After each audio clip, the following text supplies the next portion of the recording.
According to question the pressure of the gas corresponding to various volumes V is measured given by following data. आपको data given है pressure और volume की terms में।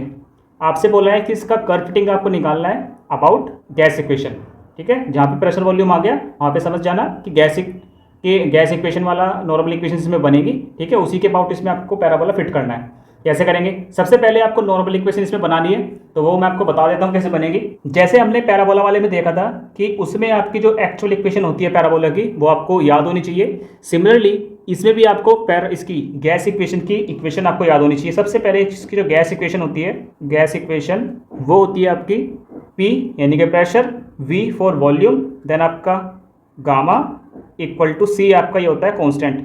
ये होती है आपकी गैस इक्वेशन। इसी के अबाउट आपको कर्व फिटिंग करनी है। लेकिन ये वाला थोड़ा सा कॉम्प्लिकेटेड लग रहा है क्योंकि इसमें गामा पावर में है, तो इसका कर्व फिट करने में थोड़ी डिफिकल्टीज आएंगी। तो थोड़ा सा इसको नॉर्मलाइज करेंगे हम जब इसकी नॉर्मल इक्वेशन हम बनाएंगे। तो एक्चुअल इस इक्वेशन को नॉर्मलाइज करने के लिए हम क्या करेंगे, इसकी जो पावर है उसको थोड़ा सिंप्लीफाई करेंगे। उसको सिंप्लीफाई करने के लिए हम सिंपल सा हम जानते हैं पावर को सिंप्लीफाई हम लॉग से ही कर सकते हैं।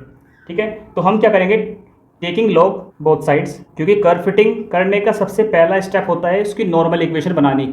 और नॉर्मल इक्वेशन भी हम बना रहे हैं। सबसे पहले नॉर्मल इक्वेशन बनाने के लिए मैं क्या कर रहा हूँ, इस गैस इक्वेशन को थोड़ा सा नॉर्मलाइज कर रहा हूँ ईजी, जिससे कि कर्व फिटिंग करने में डिफिकल्टीज ना आए। तो मैंने क्या करा, लॉग ले लिया बोथ साइड। तो ये हमारे पास वैल्यूज आ जाएंगी कुछ लॉग P। उससे पहले एक काम करना, आप इस V की टर्म को C के साइड पे ले जाना, C की तरफ ले जाना, जिससे कि थोड़ा सा और इजी हो जाएगा ये। तो जब आप C के पास लेकर जाओगे इसकी वैल्यू को, तो ये पावर और ये बटे में जाएगा क्योंकि मल्टीप्लाई में है। तो जब ये बटे में जाएगा और जब इसको आप ऊपर लेकर आओगे तो ये आपके पास वैल्यू हो जाएगी V minus of gamma C, और ये हो जाएगा आपके पास लॉग बाहर, क्योंकि आपने लॉग ले लिया। ठीक है, ये समझ गए ना। हमने क्या करा, लॉग लेने से पहले इस V की टर्म को C के साइड लेकर आ गए। अब log P equal to log, अब हम जानते हैं लॉग के अंदर की वैल्यू अगर मल्टीप्लाई में है, जब उसको आप ओपन करोगे तो वो प्लस में हो जाती है। तो लॉग V की power minus of gamma plus log C। ठीक है, now log P equal to minus of gamma, log के वैल्यू की पावर है तो वो आगे आ जाएगा। ये इसका फॉर्मूला है लॉग का, gamma log V plus log C।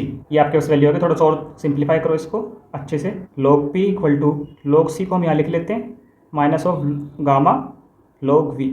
ये आपके पास नॉर्मलाइज हो गया ये वैल्यू। अब आप क्या करेंगे, इन टर्म्स को लेट कर लेंगे, जिससे कि थोड़ा सा, क्योंकि लॉग की टर्म को अगर हम इसके अकॉर्डिंग निकालेंगे टेबल के अकॉर्डिंग, तो थोड़ा सा डिफिकल्टी आएंगे, कैलकुलेटर का ज़्यादा यूज़ होगा। तो हम ऐसा नहीं करना चाहते हैं। क्या करेंगे, इन वैल्यूज़ को ही हम लेट कर लेंगे। हम क्या करते हैं, इस P को लेट कर लेते, इस लॉग P को लेट कर लेते हैं हम इस टाइम क्या करें, लेट कर रहे हैं। तो लॉग, और ये भी ध्यान रखना, गैस इक्वेशन वाले जो क्वेश्चन आएंगे सिमिलरली यही स्टेप्स आपको फॉलो करने हैं। ठीक है, आपके एग्जाम में लेट कर रहे हैं हम, लॉग P को लेट करेंगे हम y equal to log C को हम लेट करेंगे a। हमने लेट कर लिया है, लॉग P तो लेट हो गया, y लॉग C हमने लेट कर लिया a। अब हम क्या करते हैं, माइनस ऑफ गामा, इस पूरी की वैल्यू को लेट कर लेते हैं b। ठीक है, इस पूरी की वैल्यू को हमने लेट कर लिया b, और इस लॉग V की वैल्यू को हम लेट कर रहे हैं कैपिटल ऑफ x। बच्चों ये ध्यान रखना, ये कैपिटल ऑफ y है, ये कैपिटल ऑफ x है। ठीक है, तो लेट करने के बाद आपके पास कुछ इक्वेशन बनेगी, आपके पास इक्वेशन बनेगी। Now equation becomes, equation becomes हो जाएगी आपके पास कैसे, y बराबर a प्लस bx। ये आपके पास इक्वेशन बन के आएगी। ये आपने नॉर्मलाइज कर ली, सिंप्लीफाई कर ली अपनी गैस इक्वेशन को, जिससे कि आप इजीली अब इसकी ना हम नॉर्मल इक्वेशन बना सकते हैं इजीली, जिससे कि हमारे लिए और आसानी होगी सॉल्व करने में। अब इसकी नॉर्मल इक्वेशन बनाने के लिए मैंने आपको बताया था, सबसे पहले उसमें कांस्टेंट देखने होते हैं, हमें कितने कांस्टेंट हैं। हमारे पास यहाँ पे दो ही कांस्टेंट है, a और b। तो यानी कि इसमें नॉर्मल इक्वेशन आपकी कितनी बनेगी, दो ही नॉर्मल इक्वेशन बनेगी आपकी। पहली नॉर्मल इक्वेशन में आपको बताया है पहले भी, पैराबोला में जब आपको पढ़ाया था, उसमें नॉर्मल इक्वेशन बनाती है पहली वाली, केवल समेशन लगाते हैं। तो पहली इसकी नॉर्मल इक्वेशन कैसे बनेगी, अगर आप पहली बनाओगे तो केवल सिंपल क्या करोगे, समेशन लगाओ, summation of y equal to a आपका बाहर आ जाएगा कॉन्स्टेंट, ये कॉन्स्टेंट मैं आपको बता चुका हूँ। समेशन ऑफ 1 आएगा तो उसकी वैल्यू हो जाएगी आपके पास n, तो ये हो जाएगी आपके पास, इसकी वैल्यू क्या यहाँ पे हो जाएगी आपकी value n, plus b constant बाहर आ जाएगा समेशन ऑफ x। ये वाला ध्यान रखना है, मैं पैराबोला में आपको बता चुका हूँ ये कैसा है n यहाँ पे। तो ये पहली आ गई। ठीक है, ये पहले नॉर्मल इक्वेशन आ गई आपके पास। अब दूसरी नॉर्मल इक्वेशन निकालनी है हमको। नॉर्मल इक्वेशन निकालने के लिए क्या करोगे, सिंपल कुछ नहीं करना, x की मल्टीप्लाई करनी है। अब पैराबोला में बता चुका हूँ ऑलरेडी कैसे निकालते हैं।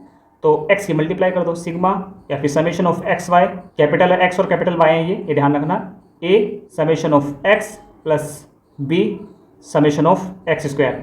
ये आपके पास दूसरी नॉर्मल इक्वेशन आ गई है। हमको यही निकालनी थी। अब आपको कुछ नहीं करना, जो आपकी गिवन आपका न्यूमेरिक डेटा है ये या जो भी आपको सारणी गिवन है उसमें से इनकी वैल्यू को फाइंड करना है, इस पूरी की वैल्यू को आपको फाइंड करना है, और देन कांस्टेंट की वैल्यू को फाइंड करना कैलकुलेटर से, और आपकी जो एक्चुअल गैस इक्वेशन थी उसमें पुट करनी है और आपका आंसर आ जाएगा। हमने नॉर्मल इक्वेशन तो सीख ली, इसकी निकाल ली। अब इसको टेबल के अकॉर्डिंग सॉल्यूशन करते हैं इसका आगे। हमें नॉर्मल इक्वेशन में हमने देखा था हमारी जो नॉर्मल इक्वेशन आ रही थी वो एक्स वाई के टर्म्स में आ रही थी, लेकिन हमें जो क्वेश्चन में डेटा गिवन है वो वॉल्यूम वी और प्रेशर पी इनके टर्म्स में गिवन है। लेकिन हम जानते हैं जो हमने लेट करी है वैल्यू वो y बराबर log p, x बराबर log p, इसके अकॉर्डिंग हमने लेट कर रखी है। ठीक है, तो अगर मुझे इस x नाम की कॉलम की वैल्यू चाहिए, क्योंकि मैंने देखा था जो हमारी नॉर्मल इक्वेशन है उसमें एक टर्म है समेशन ऑफ x, यानी कि उसकी वैल्यू को फाइंड अगर मुझे करना है तो सबसे पहले मुझे x नाम की जो कॉलम है उसकी टर्म्स मुझे पता होनी चाहिए, वैल्यू सारी मुझे पता होनी चाहिए, तभी तो मैं सम करूंगा। तो x की जो कॉलम है मुझे उसकी वैल्यूज को फाइंड करने के लिए मुझे क्या करना होगा, हर टर्म का log v करना होगा। ठीक है, और log v करने के लिए हमारे पास क्या है, v कॉलम दे रखी है, तो मैं क्या करूंगा, हर टर्म का log निकालूंगा यहाँ पे, जिससे कि मेरी x की वैल्यू आ जाएंगी। ठीक है, ये तो क्लियर होगा। अब निकालने के लिए मैं आपको दिखा देता हूँ एक बार, कैलकुलेटर से ही क्या करना है, log पे इसको सेट करना है। ठीक है, log पे सेट कर दिया। अब 50 लिखना है, सिंपल 50 मैंने लिखा और इसको इक्वल टू कर देना, तो आपके पास इसकी वैल्यू आ जाएगी log 50 की। यही आपकी x की पहली वैल्यू है। क्या वैल्यू आ रही है आपके पास, 1.69। ठीक है, इसी तरीके से आप क्या करोगे, सारी वैल्यूज को फाइंड करोगे। तो जब मैं इसको कैलकुलेट करूंगा कैलकुलेटर से तो मेरे पास इसकी वैल्यू आएगी 1.69। ठीक है, अगेन जब मैं log v में log 60 की वैल्यू निकालूंगा तो ये मेरे पास वैल्यू आ जाएगी 1.77। कैलकुलेटर से ही सोल्व करना। देन अगेन log 70 की वैल्यू आएगी आपके पास 1.84, आगे 1.95, आगे आपका 2। log 100 तो सिंपल सी चीज़ है, 2 ही होती है उसकी वैल्यू। अब इसी तरीके से हमें y की कॉलम की जो वैल्यू है उनकी टर्म्स है उनकी वैल्यू को फाइंड करना है। कैसे करेंगे, हमें सबसे पहले देखना है कि हमने y को किसको लेट करा था, हमने log p से y को लेट करा था, यानी कि अगर जो मेरी p की वैल्यू है उनका मैं अगर log निकाल दूं तो मेरे पास इसकी वैल्यू भी आ जाएगी। ठीक है, log मैंने आपको निकालना सिखा दिया, तो लिखते हैं इसकी वैल्यू जल्दी से, 1.81, 1.71, 1.60, ये इससे निकाल रहा हूँ मैं। log 40.5 करोगे तो उसकी वैल्यू आ जाएगी। इसी तरीके से इसका log निकालोगे उसकी वैल्यू आ जाएगी। इसी तरीके से log निकालना है जैसे मैंने x का निकाला था। ठीक है, 1.60 हो गया, देन आपका 1.41, देन आपका 1.89, ये आपके पास y की वैल्यू भी आ गई है। अब आप क्या करोगे, सिंपल कुछ नहीं करना, x y कर दो, इसकी इसमें मल्टीप्लाई कर दो कैलकुलेटर से, तो आपके पास वैल्यू आएगी 3.07, 3.04, 2.96, देन आपका 2.76, देन आपका 3.78, ये आपके पास एक्स वाई भी आ गया। अब आपको निकालना है एक्स स्क्वायर। एक्स स्क्वायर निकालने के लिए सिंपल ये जो आपकी एक्स की कॉलम है उसकी हर वैल्यू का क्या करोगे, स्क्वायर कर दो। 2.88, 3.16, 3.40, 3.8 और देन आपका 2 का स्क्वायर करोगे तो आपका आ जाएगा आपके पास 4। ओके, सारी वैल्यूज हमने फाइंड करनी सीख ली है। अब आपको क्या करना है, समेशन ऑफ एक्स निकालना है। तो समेशन ऑफ एक्स जब आप निकालोगे तो इसको सम कर देना कैलकुलेटर से, तो इसकी वैल्यू आएगी आपके पास 9.27। वाई की वैल्यू आएगी आपके पास समेशन करने पर 8.43 समथिंग इसी तरीके से आएगी। और एक्स वाई का सम करोगे तो ये आपके पास वैल्यू आएगी 15.69 और एक्स स्क्वायर का समेशन करोगे तो आपके पास आएगा 17.27। सारी वैल्यूज हमने फाइंड कर ली हैं। अब आपको कुछ नहीं करना, जो आपकी नॉर्मल इक्वेशंस थी उनमें इनकी वैल्यूज को पुट करना है। तो लिखते हैं put all the values in normal equation. ठीक है, अब इनको पुट करते हैं। तो सबसे पहले पहली वाली 8.43 इक्वल टू 5a, 5 क्या आपका n यानी कि 1 2 3 4 5 नंबर ऑफ टर्म्स कितने आपके पास 5 और ये आपका कांस्टेंट है तो 5a प्लस 9.27b। इसी तरीके सेकंड वाली 15.69 equal to 9.27a plus 17.27b।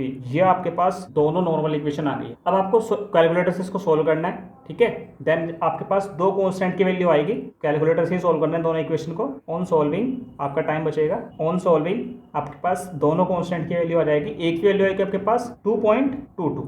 ठीक है, पहली आ गई है।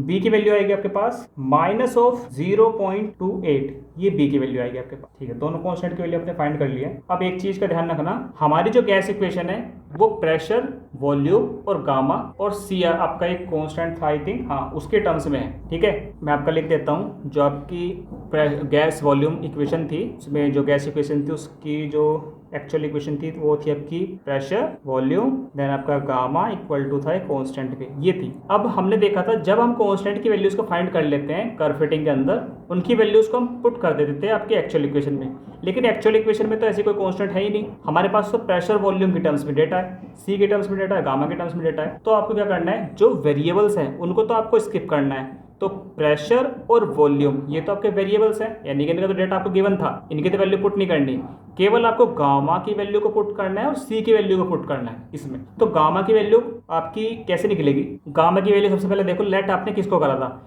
गामा आपने लेट करा था बी को, यानी कि माइनस ऑफ गामा करा था लेट आपने किसको, बी को। और बी की वैल्यू कितनी आ रही है आपके पास, -0.28, यानी कि अल्टीमेटली देखा जाए तो गामा की वैल्यू कितनी हो जाएगी, माइनस से माइनस कैंसिल आउट हो जाएगा आपका।